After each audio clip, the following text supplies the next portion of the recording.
Olá, bom dia, bom dia, bom dia. Bom Bom dia. dia. Bom, inacreditáveis essa avalanche de notícias, né, sobre, em particular sobre o Lula, uma depois da outra. Ele passou do depoimento do Marcelo Odebrecht, para o depoimento do Pilote, para essa série de novos interrogatórios, depoimentos do Marcelo Odebrecht, do Alexandre Alencar, os documentos que foram apresentados, e-mails, etc. E agora ele é sabotado pelos próprios advogados, o que é uma maravilha, né? Porque o cara está sendo mandado para a guilhotina. Nós somos os jacobinos, mas os advogados dele vão mandá-lo para para a guilhotina. É inacreditável essa história. Impressionante. Impressionante. É cômico. É cômico, porque é tão infantil. Né? É tão infantil. Você tem o sujeito dizendo que não recebeu aluguel e reafirmando isso em entrevista. Depois, você tem esses aluguéis que não existiam até então, não foram encontrados em todas as buscas de apreensão. Não foram apresentados apresentados depois pelo próprio advogado. Aí, quando o juiz pergunta, bom, e os recibos? Deve estar por aí, está numa arca, ele vira ali para o Zanin. Aí aparecem uns papéis escaneados, né? Parece que é tudo escaneado, né? E com datas absolutamente ridículas. Assim... Olha, é muito engraçado esse troço todo, porque o Cláudio está publicando agora. O Glauco estava fora do Brasil quando assinou o documento. Agora, eu fico imaginando o seguinte: além dos documentos possivelmente forjados, né? Enfim, isso é preciso fazer uma perícia. O Glauco assinou? Ou o Glauco... Porque ele disse que não recebeu. Se ele não recebeu, ele não assinou. Certo? É o mais óbvio. Se ele não assinou, é assinatura falsificada também, né? E se ele foi obrigado a assinar... Se ele foi obrigado a assinar... Eu acho que é o mais provável, viu? Para forjar uma defesa, uma prova de defesa, aí... Depois de ele ter sido obrigado a a devolver R$800 mil que ele recebeu no negócio. Então, assim, ser obrigado a assinar uns papéis aí, acho que... Não, mas veja, se ele disse que ele não recebeu, porque ele só passou a receber quando a Lava Jato chegou em cima do Bunlai a partir de 2015, e, no entanto, há recibos anteriores, e ele continua dizendo que não recebeu, é estranho que ele tenha sido forçado a assinar e não tenha voltado atrás também na versão de que não recebeu. Vocês vão de concordar. É tudo esquisito. Mas ele deixou a dica na entrevista aí que ele deu, né, agora para o Estadão, que ele falou que ele, converse com o meu advogado, isso aí é com o meu advogado. Ele confirmou. Que não está certo esse negócio de recibo, acho que ficou claro, né? Assim, que tem alguma história nebulosa, né, tenebrosa por trás disso aí, acho que ficou claro com essa declaração dele. Procure meu advogado. Agora, como é que é isso, Diogo? Ele afirmou que passou a receber em novembro de 2015, depois que o primo dele foi preso. Ele recebia em dinheiro, ele recebia em moeda corrente, valores muito quebrados. Você pode imaginar depósitos. A Marisa... Envelope na caixa do banco do Santander. Ele falou... Não identificados, né? 172, né? Dos R$2... Gente, isso, peraí. Agora, o que vocês querem dizer quando vocês dizem que ele foi obrigado? A gente já está desconfiando de sequestro, de tortura para o Glauco assinar. O calendário petista aumentou, né? O dia de São Nunca, que era só dia 30 de fevereiro, agora é 31 de junho também, 31 de novembro. Parece que o Lula só é inocente no dia de São Nunca, né, Mário? É isso. Agora, eu também não sei por que ele foi obrigado, por ter sido obrigado a assinar, depois de ter dado um depoimento em juízo, dizendo que não recebeu aluguel. Não, mas eu acho que ele foi obrigado antes. Eu acho que ele estava dentro dessa arca que o Lula... Eles trancaram ele dentro da arca. Em 2016, quando ele deu os primeiros depoimentos muito confusos dele, de que ele havia trocado o aluguel por honorários que ele devia ao Roberto Teixeira, essa foi a primeira versão. O Roberto Teixeira o desmentiu naquela circunstância, ele disse que foi hospitalizado e só então... A história é super confusa, mas o fato é que esses recibos, eles vão levar todo mundo para a cadeia, não há o que fazer. Porque isso é a falsidade ideológica e a obstrução de justiça. As duas coisas, né? Eu acho que tem que alterar. E fraude processual, né, Mário? Fraude processual. E fraude processual. Tem um crime grave aí.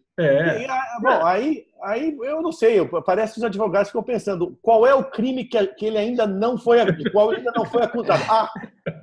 Fizeram lá. Porque é extraordinário. Não, e essa é a parte cômica, patética de algo gigantesco, né? A carta do Pallotti de ontem foi muito bem escrita, como foi muito bem articulado o depoimento dele, aliás, ao juiz Sérgio Moro. É uma demolição como jamais houve, né? De uma farsa, como a farsa lulista, porque é farsesco, mesmo esse episódio dos recibos é farsesco, a demolição completa que prossegue nesses documentos que nós, todos os dias, dos quais nós tomamos conhecimento todos os dias, esses e-mails, o 500 mais 500. Eu sou um especialista nas planilhas do Odebrecht, vocês sabem disso, eu já tinha feito toda a contabilidade, eu sabia do programa B6, com 1 milhão de pagamentos em dezembro de 2013, está lá na planilha, a gente já tinha contabilizado tudo isso, nós já tínhamos tratado desse assunto. Agora a gente tem o e-mail que precede esse pagamento do Marcelo Odebrecht, falando para o chefe do departamento de propinas, olha aí, paga 500 mais 500 para o Brani, e o Brani leva para o amigo, desconta da conta da propina do Lula. É um negócio de uma gravidade e não há, a gente sabe, não há saída. A condenação é automática. Eles estão correndo um risco, o Lula está correndo não só essa questão dos recibos, né? Mas você veja que na carta do Palocci, ele destaca muito os critérios, né? Ele questiona muito os critérios que o PT usou para suspendê-lo, né? E, enfim, com vistas aí à expulsão dele, ele se antecipou. Porque que critérios são, né? O único critério que se retira daí que se conclui é o critério de estar atacando o Lula, né? De estar falando a verdade. Então, para quem disse, o próprio Lula, né? Que disse lá atrás, em depoimento ao Sérgio Moro, que não tem qualquer ascendência sobre o partido, né? Isso fica evidente que ele está usando o partido para se defender. E isso também é uma forma de usar o poder que ele tem para obstruir a justiça, né? Então, vira e mexe, ele está incorrendo nesse... A esse ponto que eu ia chegar.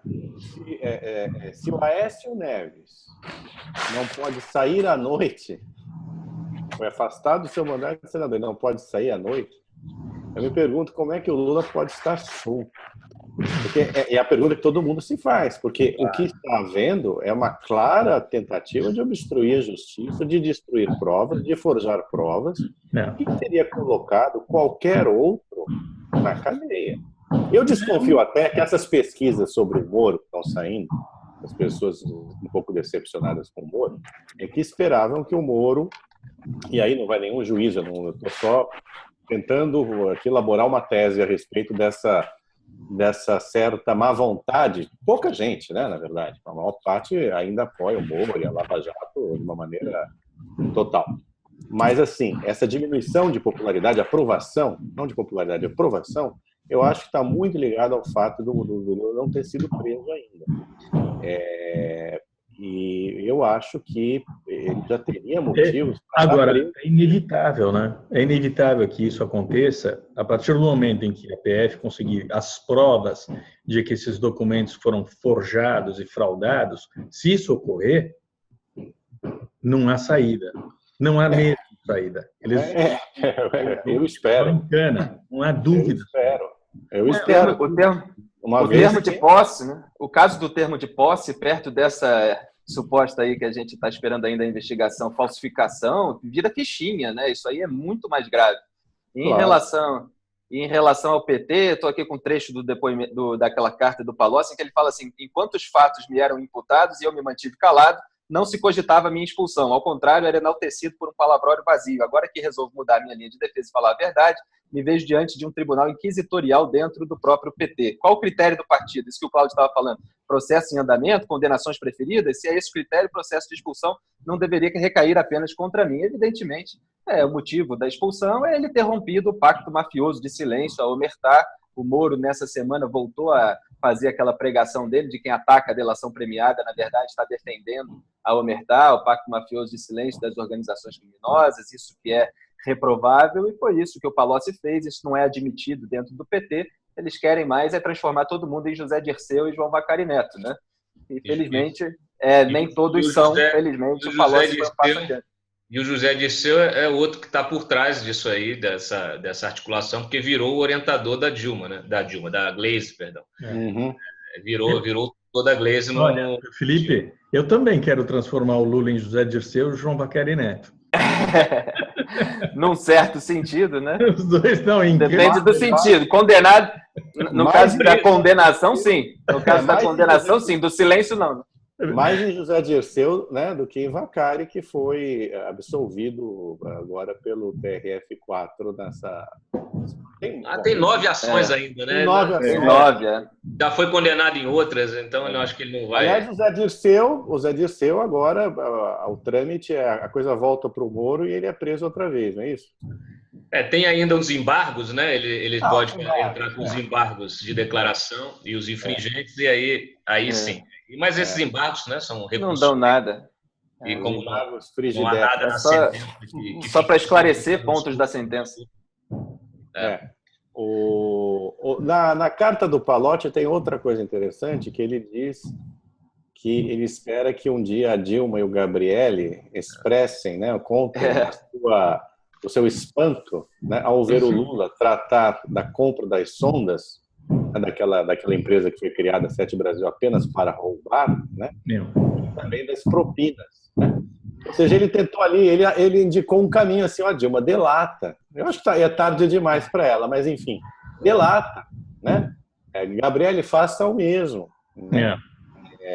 E a esse respeito, o Renato Duque tem muito a colaborar também, né? Cedo ou tarde, nosso grande Duque. E os detalhes serão conhecidos dessa outra perna da corrupção, mas o essencial já tá mais do que... Ontem houve um fato também interessante, que na entrevista coletiva da Raquel Dodge, né, perguntada sobre a delação da JBS, ela disse claramente que a rescisão da delação não implica necessariamente a anulação das provas, né? O que deve ter sido ali uma certa ducha de água. Ela pode ter feito o número, tudo bem, mas enfim, de qualquer maneira, tomada pelo valor de face, né, a frase, ela representa uma ducha de água fria em quem esperava que a anulação da delação pudesse anular as provas. Claro, isso agora vai para o STF, e há muito diz que me diz de que o STF vai anular tudo, né? Eu acho que o jogo não está tão fácil assim no Supremo, não. Também não parece que esteja tão fácil. O STF está dividido ao meio, e esse meio pode passar um pouquinho para lá, um pouquinho para lá, mas a gente está 6-5 de qualquer maneira, né? Em todos os casos. Quer dizer, não há unanimidade. Vi de ontem o que fez, né? A segunda turma, né? A primeira turma. Aliás, a primeira turma, né? A primeira turma, que é a Câmara de Gás, e a segunda turma, que é o Jardim do Éden, a definição do Herman Benjamin. Tem ali uma Câmara de Gás, né? Que está cumprindo o seu papel. Cumprindo o seu papel. Bom, muito interessante isso. Tudo muito interessante. Está tudo interessantíssimo. Porque não se baseia mais em opinião, em discussão, debate político, em pressão de um lado, pressão do outro. A gente está com a nossa matéria-prima preferida, né? Que são os fatos, são os papéis, são os documentos, são as apurações, os relatórios, tem uma tal quantidade de material que tudo está vindo à tona de uma maneira muito transparente. Uma certa blindagem da imprensa caiu. Em relação ao Temer, ainda não, ele ainda conta com o pessoal dele, mas todo o resto, não há muito mais o que fazer. Né? Que andar legal, né, que o Temer tem aqui na Faria Lima, né? Bacana. Já está alugado, Mário, já está alugado. E tudo com dinheiro de honorário. Eu gosto assim, né, honestidade, recebeu honorários, comprou lá um andar que hoje está avaliado em quanto? 14, 15 milhões. 14 milhões. É um investidor, é um empreendedor. Eu acho um cara muito legal, viu? Eu acho bacana isso. E pelo que eu li no Antagonista, o prédio foi construído pelo sujeito que recebeu um envelope de R$1 milhão do Lúcio Funaro, né? Me pergunto o que o cara que é capaz de construir um edifício como esse, né? Que só o que ele lucrou, se um andar vale 14 milhões, né? Imagina o prédio inteiro. E um cara desse tamanho, vamos dizer assim, né? Financeiramente falando, o que ele vai fazer no Palácio do Planalto de assessor especial do presidente da República? Ele está vendendo o prédio na planta. Olha, se esse andar aí, Mário. É mais barato na planta. Aliás, se esse andar na Faria Lima, se esse andar na Faria Lima um dia terminar em leilão, que nem os bens do Sérgio Cabral, acho que o Antagonista tem que fazer um lance, hein? Tem que fazer um lance com o dinheiro que a gente ganha especulando com a notícia. Olha, tá aqui. Isso, as caixas do Gedel compravam 3 andares. Ainda sobrava uma salinha. Não, olha, a caixa ali, a caixa Lorde, é um Lorde, ó. Aí, Lorde é porque é o seguinte, era a transportadora mais barata. Uai, você não falou Kokamoto, porra? Pois é, podia ter, né, aproveitado o esquema, né? Mas eu fico muito feliz que o presidente tenha juntado dinheiro suficiente como advogado para comprar imóveis para a sua prole. Isso prova que ele não precisava de plano de previdência lá do Joesley. Isso tudo é uma bobagem, uma denúncia inepta. Olha, eu não vou nem comentar, viu? Se o Temer aparecesse aqui, eu não ia nem fazer pergunta para ele. Se ele quisesse responder, eu ia falar, não responda. Faz um café e pronto. Exata. Tem que continuar isso aí, né? Tem que continuar isso aí. Tem que continuar isso aí.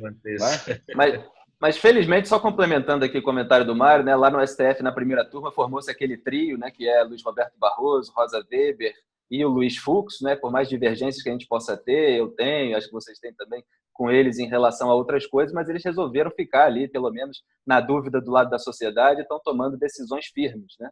E isso que o Mário falou, da carta do Palocci também, indicar para Dilma eventualmente fazer delação, José Sérgio Gabrielli, eu acho que é uma suspeita interessante, porque é impressionante assim, você acreditar que eles ainda possam ter ficado impressionados com o desmonte, o suposto desmonte moral do Lula, como se houvesse um monte, né, para ser desmontado, quer dizer, como se eles não soubessem que o Lula é daquele jeito mesmo, né? Não, então, assim, tem uma linguagem um pouquinho amenizada ali, eventualmente para indicar o caminho. Tem que romancear. Tem que romancear a história, ter uma narrativa, exatamente. Né? Tem que romancear, pô. O Palocci... Ele se perdeu só no caminho. Só se perdeu.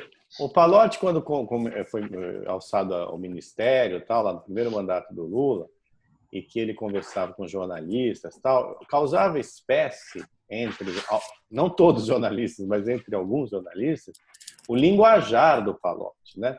Porque qualquer coisa, assim, tipo, vamos combinar então uma conversa, uma entrevista, vamos fazer um bem bolado. Entendeu? A expressão bem bolado era corriqueira na boca do Palocci. Então, assim, essa carta, ok, papapá, mas você tem razão. Eu fiquei impressionado. Oh, there's gambling in this place. Não é verdade. Não é verdade. Era tudo a mesma gente. Agora, ok, ele se arrependeu, ele quer seguir uma vida honesta, quer ganhar dinheiro, sei lá, honorários para comprar um andar na Faria Lima, né? Seguir o Mário, caminho do presidente Temer, que é o caminho da virtude, né? Da retidão. Né? Então, eu acho que agora assim, dá para entender, ele quer se afastar dessa gente, mas é óbvio que na época, e eu já disse isso e todo mundo sabe, não é que seja uma novidade, Palocci e Lula formavam uma só entidade. Não por acaso o senhor Lula é uma subconta da conta italiana, né? Exatamente. A prova mais cabal dessa promiscuidade entre os dois não existe. E parece que o Palocci ainda não entendeu por que ele era apelidado de italiano. Ele ainda fala de conquistas sociais, né, daquela coisa, dá uma romanceada ali, dá uma bajulada no pessoal do partido, né? Conquistas sociais que, aliás, foram mais uma farsa que foi desmontada por um esquerdista, o Piketty, o economista francês que quer taxar a fortuna, cujo instituto, do qual ele é co-diretor, mostrou o quê?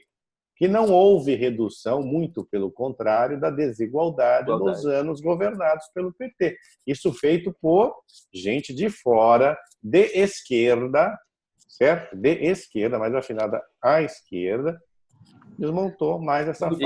E cujas ideias... Fala aí, Cláudio. Não, diga lá. Não, é só um complemento e cujas ideias, né, do Piketty e tal são reproduzidas pelos petistas, como o próprio Lindbergh Farias, que vive pregando a tributação de altas fortunas. Pois é. Uma questão de interpretação, gente. O pessoal agora está entendendo que tirar 50 milhões da pobreza, na verdade, foi retirado da pobreza. 50 milhões da pobreza estavam no apartamento do Gedel. Exatamente, 50 milhões tirados da pobreza. A gente viu, né, como a Rocinha diminuiu, né, todas as favelas cariocas. O crime melhorou. Uma beleza. Uma maravilha. Bom, uma maravilha. Nesse mundo de recibos falsos, a gente vai ter muita surpresa ainda. Acho que voltou a... Gente, você sabe o que me lembrou isso? Lembra quando a gente era criança? Lula voltou a bater. Olha, essa coisa de recibo de aluguel é como criança que forja atestado médico ou carta da mãe para justificar porque faltou na escola. Na escola, exatamente. A gente estava falando disso ontem. São os truques escolares. Truques escolares. Tem que mudar a biografia do Lula, né? Ele agora nasceu em São Bernardo do Campo. A língua do N. O Lula, o Glaucon. E eu gostei do final de cada recibo, que era irretratável, impossível de... Quer dizer, uma linguagem de advogado, parecia assim, contrato de compra e venda da Coca-Cola. Né? É incrível, fantástico. E eu nunca vi um recibo tão bem guardado, né? Porque o scanner não tem uma marca, uma dobra do tempo, nada. Eu tenho aqui em casa um monte de recibo, tudo rasgado, desbotado. E a prova de PF, já que a PF... Sabe o que é engraçado? Você quando vasculhou aqueles imóveis 18... Nada. Patavinas, né? Nada. Ó, é interessante, a gente mata essa charada assim, você pega o mesmo processo, né? Os documentos que foram entregues de um lado para provar o pagamento da propina, no caso do duplex e da sede do Instituto. Aí você tem cheque administrativo registrado, você tem TED registrado, com tudo, autenticação mecânica, você tem toda a documentação absolutamente forte, né? com tudo documentado direitinho e tal. E do outro lado, uma pilha de papéis que não tem nem autenticação do cartório. Né? Então, Cláudio, é isso. Você está cometendo uma injustiça, porque na pilha dos documentos do triplex tinha aquele número rasurado do triplex. É verdade. É a prova mais evidente de que o Lula passou por lá. É verdade. É isso. E é diferente, né, dos recibos entregues pelo Marcelo Odebrecht, que são em datas que realmente existem no nosso calendário, né? Por incrível. Inclusive, que a gente publicou no Antagonista, que é de 31 de janeiro. E janeiro, de fato, tem 31 dias, ao contrário de junho e novembro. Né? O pessoal do Odebrecht conhece o calendário. Existe a Suíça, existe a Suécia, e os documentos estão todos armazenados lá. Exato. Esse país é inacreditável. Impressionante, exatamente. É incrível. Será que a BR Partners paga? Será que a BR Partners paga o aluguel para o Temer, que ganhou aquele andar com honorários do seu suor, né? Do seu trabalho, né? Paga também moeda corrente? Acho que não, né? Não. Está registrado no balanço. Está registrado, né? Não, tá bom. Eu gosto de gente honesta. Eu gosto. Eu gosto. Daqui a pouco eles vão dizer que o calendário judaico-cristão é machista, homofóbico, sexista, porque não. Eu só não sei, Mário, eu só não sei se o prédio, se o andar está em nome do Temer ou se ainda está em nome da incorporadora do... Você é maldoso. Você é maldoso. Do assessor. Quer saber? Você é um escroto. Como é que você pode duvidar do Temer? O cara é probo, o cara reto, vertical. Um constitucionalista. É um constitucionalista. Que isso, rapaz? Já me chamaram de escroto outras vezes.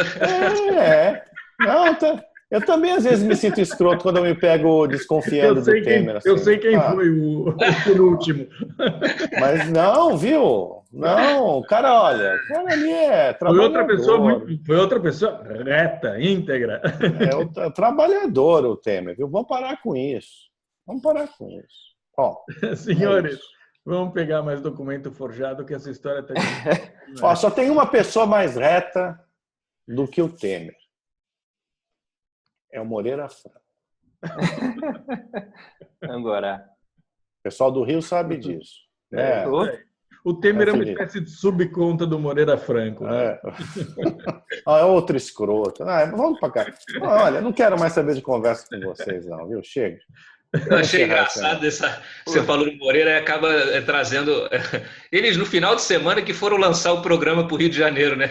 Acho que o Alcim estava dormindo, 2 meses dormindo. Os caras aprovaram o BNDES, aprovaram privatização, aprovaram pacote de bondades para o Rio de Janeiro. Acho que demoraram 2 meses para entender. Pô, a gente podia ter lucrado aí, capitalizado isso politicamente. Então cria um programa. Aí criaram um programa lá que lançaram no Twitter tal do Rio, de janeiro a janeiro, né? Bom, e a popularidade do Temer fez assim, né? E o Rodrigo Maia, que quer aumentar a popularidade dele no Rio de Janeiro, e fica junto com o Moreira Franco. 3%. O programa, eles podem, olha, com base nesse programa do Temer, a defesa do Lula pode lançar o programa de 31 de junho a 31 de junho. Dos recibos aí. Ai, meu Deus do céu, é o país da piada. Vamos continuar avacalhando, que é o que a gente faz melhor. A gente avacalhando? A gente? Nós somos só espectadores. Né? A gente avacalha a avacalhação, né? Serviço muito importante. Inacreditável. Bom. Tchau. Tchau, valeu, abraço. Abraço. Tchau.